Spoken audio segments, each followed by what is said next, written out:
You have to remember the players, when they're competitive, they're kind of high on emotion playing the game. So emotions are high, they're in the game, they're focused, they're competitive, they want to win, they want to win. So I think first and foremost, you have to really understand and be very aware of that. So definitely, I find whether win, lose, or draw, I think is really valuable to actually get some players to speak first. Because at the end of the day, as coaches, we are facilitators, facilitating growth, facilitating enjoyment in this beautiful sport we play, and facilitating the opportunity to really, just be the best, be the best version of yourself on the pitch from individual to individual. So I think by handing over again the control, handing over the floor per se to team members to talk, and you'll always have one or two captains or leaders or older players who will speak first. But I think it's just try and test the water, trial and error, and see how can I get more quieter players to speak up, and kind of, what was your analysis of the game? Ernst, how do you think the game went in quarter three? We did well. What do we do well? And the more open conversations you have, and the more the players can have a voice, they're going to buy into it way more. And they're going to get more value out of those briefings before the game, and more importantly, the feedback session after the game. Because feedback is really, really important. I always say, excuse me, to everybody, feedback is food for champions.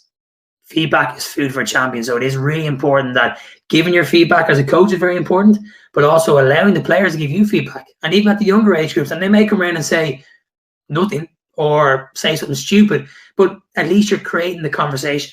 And as human beings, whether we're shy or really outgoing, we want to connect. We're emotional beings. The human touch is premium. The human conversation is really, really important. So in terms of after the game, Alejandro, I would definitely try and trial a couple of ways out.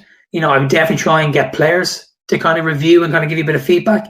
And in many ways, it may actually result in you not saying a thing and saying, look, listen, guys or girls, I think what you said there is very valid. We started the game really well, high intensity, moving the ball around really beautifully.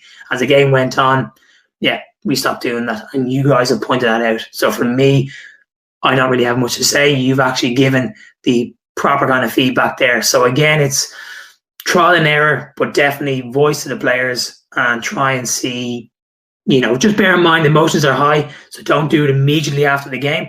Get a bit of water. Even if the players walk around the pitch, if their parents are there, they want to give them a round of applause, whatever, let them do that.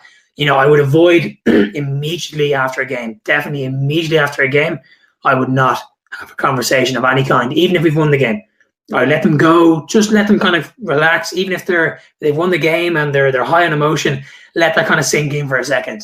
Or if they've lost, let them get the frustration out. Let them have the little kind of bit of bitchiness and whatever, and then bring them back in and then facilitate your feedback session as you see fit. But again, it's back to what way you feel is going to work for you and for your team.